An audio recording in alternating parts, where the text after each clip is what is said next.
जीव का वासा जागृत में आँख में है, ये उपनिषद भी कहते हैं। नेत्रस्थम जागृतम, जीव का वासा जागृत अवस्था में कहाँ है?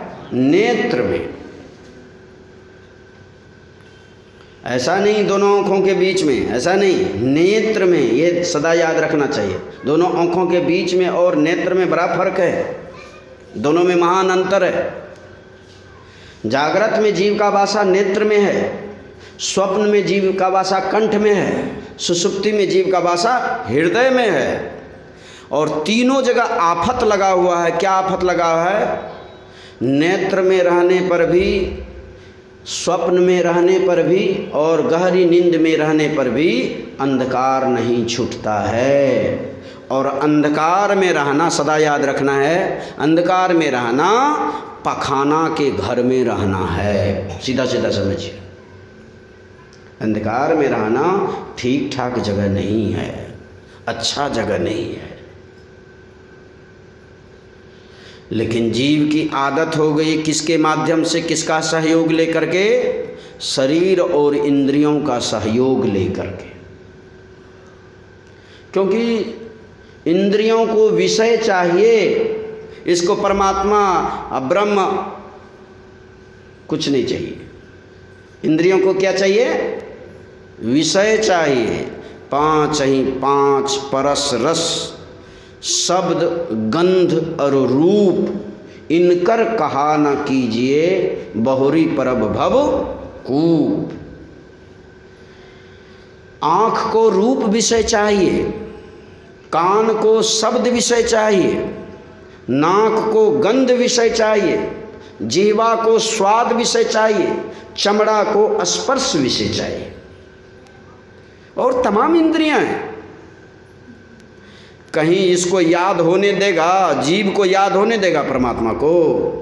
इतना इतना दोस्त बना हुआ, इतना इतना मित्र बना हुआ, किसका? जीव का। ये सारी की सारी इंद्रियां मित्र बना हुआ, हालांकि ये बढ़िया मित्र नहीं है, दुर्दशा कराने वाला मित्र है।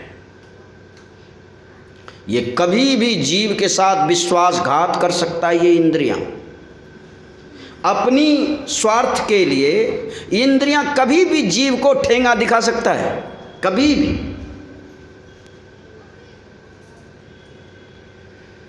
दूर दूर तक लेना देना इंद्रियों को नहीं है। परमात्मा का भजन करना चाहिए, परमात्मा की भक्ति करना चाहिए। ब्रह्म क्या है, परमात्मा क्या है, दूर दूर तक लेना देना इंद्रियों को नहीं है।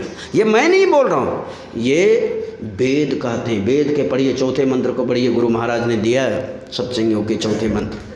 ओम सयोजत उर्गा यस्य ज्योतिं वृथा क्रीडन्तं मिमितेन गावः परिनशं कृणते तिग्म शृंगो दिवा हरिर दादृशे नक्तमृज्रः।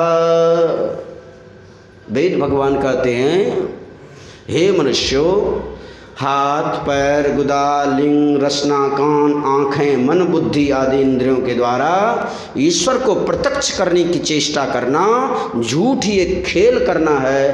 क्योंकि इंद्रियों के द्वारा ईश्वर को नहीं जाना जा सकता, क्योंकि ईश्वर इंद्रियातीत है। इंद्रियातीत का मतलब होता है इंद्रियों के ज्ञान के बाहर। इस हिसाब से क्या इंद्रियों को परमात्मा से लेना देना कुछ भी है? दूर दूर तक संबंध है क्या? अफसोस और चिंताजनक बातें यह है कि जिसको परमात्मा से कोई लेना देना नहीं है, कोई संबंध नहीं है, जीव का संबंध उसी से हो गया। इसी इंद्रियों से जीव की दोस्ती हो गई है। तो राजा के बेटा का अगर दोस्ती चोर उचक्के लूट मार बटमार के साथ हो जाए, तब क्या होगा? राजा के बेटे की हालत क्या होगा? तो जो चोर उचक्के को पिछवाड़े पर लाठी पड़ता है, वो बेटे को भी पड़ेगा, राजा के बेटे को भी पड़ेगा। पुलिस नहीं समझेगी कि ये राजा का बेटा है, क्योंकि चोर उचक्कों के साथ पकड़ाया हुआ है, नहीं समझेगा। तो जीव है राजा का बेटा, यानी परमात्मा का अंश। इसकी दोस्ती किसके साथ? इंद्रियों के साथ। इंद्रियों को जो दुर्दशा होनी है, राजा बेटा बच जाएंगे क्या? होगी कि नहीं होगी? तो समझदार क्या करते हैं? पहले से रिश्ता नाता तोड़ लेते हैं, पहले से रिश्ता नाता तोड़ लेते हैं, बच जाते हैं। यानी संबंध विच्छेद करो इंद्रियों से, जीव का संबंध विच्छेद करना पड़ेगा, अलग करना पड़ेगा। यही उपदेश भगवान राम ने दिया, यही उपदेश भगवान राम के द्वारा हुआ। यह भक्ति जीव मात्र के कल्याण के लिए। सत्संग करेंगे, भजन करेंगे, बहुत बड़े आदमी बन जाएंगे, सो सब बात नहीं है। मुखिया में जीत जाएंगे, सरपंच बन जाएंगे, वार्ड सदस्य समिति जिला परिषद बन जाएंगे, नहीं नहीं, ये ख्याल मत करिए। अगर बन गए तो आपके मुंह में लड्डू शक्कर, अच्छी बात है, लेकिन इसका प्रयोजन ये नहीं है।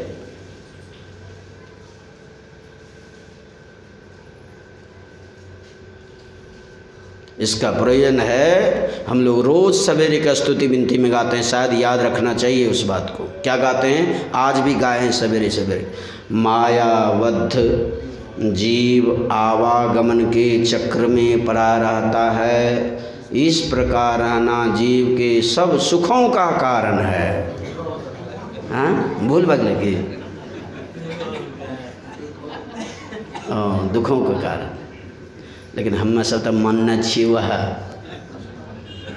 जियो मरो, जियो मरो, यह समझ छी नहीं समझ। मतलब एकरा का आगू हमरा सबके सोच समझना है, सोचे जरूरत भी नहीं पड़े। माता के पेट में आना है, जवान भै के, बूढ़ा भै के, बच्चा भै के मरना है, यह क्रम चलना है। एकरा का आगू हमरा सबके सोच ही नहीं, बिल्कुल सोच नहीं। तो सुख माने छे तब ना, सब सुखों का कारण है तब नहीं करे छिए। लेकिन विचारक लोग, बुद्धिमान लोग, प्रबुद्ध व्यक्ति जो संसार और शरीर को असत्य मानता है, जैसे शंकराचार्य जी ने कहा ब्रह्म सत्यम जगन मिथ्या, जो इस शरीर और संसार को असत्य मानता है, वो क्या कहता है? वो कहता है इस प्रकार रहना जीव के सब दुखों का कारण है। किस प्रकार? शरीर और इंद्रियां मायाबद्ध का मतलब, माया मतलब ये नहीं समझना चाहिए कि पत्नी को छोड़ दिए माया से अलग हो सके, नहीं नहीं नहीं। पति को छोड़ दिए माया से अलग हो सके, बाल बच्चा को छोड़ दिए चुट्टा कमंडल उठा लिए, पुतला पहन लिए, नहीं नहीं नहीं। संत कबीर साहब कहते हैं, यार फकीर तू परा किस ख्याल में, 5-25 संग 30 नारी, एक तू छोड़िया, एक एगो पत्नी छोड़ ला छो, 30 तेरे संग में। शरीर इंद्रियों से उपजने वाले मोह विकार, ये सारी की सारी पत्नियां हैं, सारे के सारे विकार। जो दुख दर्द देने वाला है, समय पाकर ये इंतजार करता है जीव को कब चपेटे में ले, जीव को अपने कब्जे में कब लें। जैसे रोग चाहता है कि शरीर कब कमजोर हो, इसको मैं दबोचूं, रोग चाहता है ना। उसी तरह ये विकार जो हमारे दुश्मन बन बैठे हैं, ये कब चाहता कि जीव को अपने कब्जों में लें। और दुर्भाग्यवश ऐसा अगर सफल हो सका ये विकार जीव को अपने कब्जे में, तो जन्मों जन्मों तक क्या, जामन मरण बहुरी वियोगी, जन्मना और मरना सदा लगा रहेगा, इससे छुट्टी नहीं मिलेगी। गोरखनाथ जी महाराज ने कहा।